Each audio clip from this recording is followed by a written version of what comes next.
Bonjour à tous. Dans cette vidéo, je vais vous expliquer qu'est-ce que ça implique d'être employeur pour une assistante maternelle. Alors, il faut savoir que je travaille avec beaucoup d'assistantes maternelles pour leur faire de la formation et ce qu'on appelle aussi de l'analyse de pratique ou des supervisions.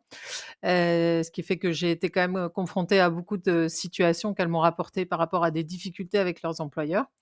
Et moi, je reste persuadée que beaucoup de parents, quand ils prennent une assistante maternelle, comprennent pas forcément exactement ce à quoi ils s'engagent et que ça fait des malentendus. Donc je voulais présenter à peu près 5 points importants pour moi, dans la relation entre les assistants maternels et les parents et notamment, voilà, qu'est-ce que c'est d'être parent et employeur d'une assistante maternelle. Premier point, Hem, voilà, quand embauche une assistante maternelle, en fait, on va lui faire un contrat salarié, donc on devient un employeur avec des obligations, évidemment aussi avec des droits, mais avec pas mal d'obligations. Donc c'est vraiment une posture particulière parce que, à la fois on va être employeur et en même temps ça va être quelqu'un, chez qui on va déposer ses enfants. C'est-à-dire qu'on est employeur, mais, la personne elle va pas travailler chez vous. C'est vous qui allez amener votre enfant, chez elle et donc ça déjà c'est pas forcément évident parce que, on peut avoir l'impression qu'on se retrouve un petit peu de manière un peu subordonnée. Puis alors en plus, c'est à la fois qu'elle l'assistante maternelle, elle est votre employée, mais elle sait des tas de choses sur les enfants, elle va des fois pouvoir vous donner des conseils, donc c'est une relation qui est pas toujours simple. Deuxième point, souvent on va parler d'assistante maternelle indépendante. Alors en vrai, c'est une appellation qui est très, trompeuse. Parce que indépendant, ça fait penser à des gens qui seraient en libéral ou des artisans, c'est-à-dire des gens qu'on paye sur facture. Or, une assistante maternelle, elle est indépendante parce qu'elle travaille chez elle et que, quelque part, bah, il y a personne, elle n'est pas employée par la mairie, il y a personne qui va venir surveiller ce qu'elle fait chez elle. Mais en revanche, elle n'est pas du tout indépendante parce que vous êtes son employeur.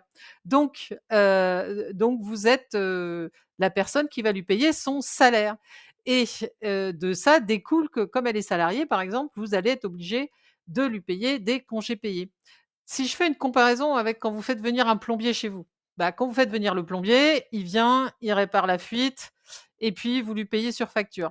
Une assistante maternelle, on peut pas venir lui déposer l'enfant quelque part et cetera, après payer la facture et s'en aller. C'est pas du tout comme ça que ça va fonctionner puisque c'est une salariée. Si vous êtes vous-même salarié et ben, pensez que le contrat qui vous lie à l'assistante maternelle, c'est le même que celui qui vous lie à votre employeur. Donc comme elles sont salariées, elles ont des droits et bien évidemment des obligations aussi forcément. Par exemple, il faut qu'elles se mettent d'accord avec vous sur leurs congés, quand est-ce qu'elles prennent leurs vacances. Bon, il faut savoir aussi que si elles s'occupent de plusieurs enfants et que les parents n'arrivent pas à se mettre d'accord sur les congés, l'assistante maternelle, en fait, elle a pas le droit de prendre des congés, différents selon les enfants. Donc à un moment, très certainement, elle va vous dire: «Bah, voilà, mes congés, c'est ces semaines-là». Elle est censée vous le dire, en début de contrat, en fait, comme ça vous pourrez planifier les choses et voilà. Donc comme elle a plusieurs en général plusieurs employeurs, jusqu'à 3 ou 4, c'est vrai qu'il faut bien que les employeurs se mettent d'accord et donc elles ont évidemment, voilà, le droit à des congés payés, le droit à des arrêts maladie, d'être payées pendant leurs arrêts maladie et cetera. 3e point, comme vous êtes employeur, donc vous allez avoir des droits, donc de déposer votre enfant, de lui fixer son nombre d'heures de travail, vous avez le droit de lui donner certaines instructions, mais je rappelle qu'elle travaille chez elle et je rappelle qu'elle a plusieurs employeurs, donc il faut aussi que ce que vous demandiez, ce soit, raccord, avec, ce que demandent les autres parents et puis que ça corresponde aussi à sa façon de travailler et ça doit vraiment, vraiment être discuté avant de signer un contrat. Donc, comme vous êtes employeur, en fait, votre première obligation, sinon, c'est de lui payer son salaire et de lui payer son salaire à la date où c'est prévu sur le contrat, pas 3 jours plus tard ou 4 jours plus tard ou une semaine plus tard ou d'attendre qu'elle réclame. Parce que je pense que vous, quand vous touchez votre salaire de votre patron, vous n'êtes pas obligé d'aller au RH pour dire, «Toc, toc, toc, j'aimerais bien qu'on me paye». Donc voilà, donc vraiment, c'est important de la payer régulièrement parce qu'elle est comme vous, elle a des factures à payer, un loyer et cetera. Ensuite, il faut savoir qu'une fois que le contrat va se terminer, parce que, par exemple, votre enfant, il a 3 ans, il va rentrer à l'école maternelle ou parce que vous allez déménager, et ben, il va falloir la licencier, de la même manière que votre employeur pourrait, par exemple, vous licencier. Donc licencier quelqu'un, ça veut dire, ben, il faut s'y prendre à l'avance, il faut faire un courrier qu'on envoie, bah, par recommandé. Donc voilà, il y a des formalités à respecter, mais je vous expliquerai après, comment est-ce qu'on peut faire les choses, facilement. Ça veut dire aussi que, donc quand vous allez la licencier, eh bien, il y aura notamment une indemnité de fin de contrat à payer puisque du coup, bah, elle arrive à un fin de contrat, donc il y a une indemnité. Comme vous, si vous étiez licencié, vous auriez des indemnités. Ça va dépendre, du temps, qu'elle aura travaillé pour vous. Ensuite, vous aurez à lui payer les congés payés qu'elle n'a pas encore pris.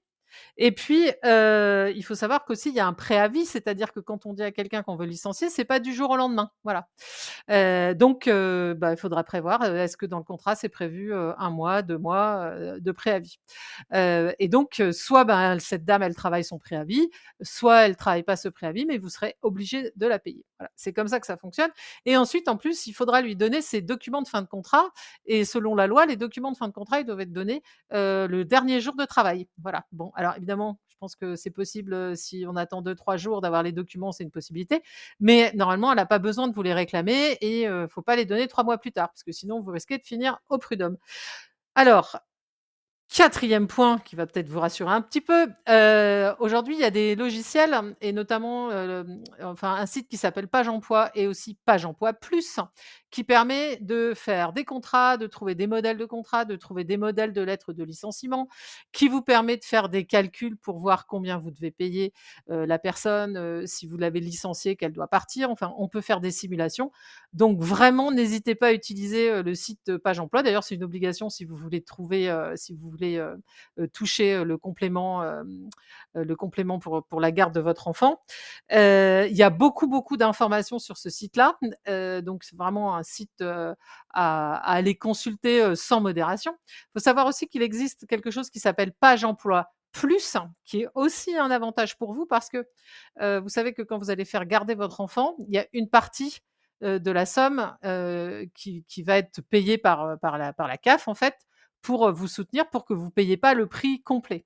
Donc, si on ne fait pas partie de Page Emploi Plus, ça veut dire il faut payer le salaire de l'assistante maternelle et ensuite vous recevrez sur votre compte et ben, le complément de choix du mode de garde, voilà.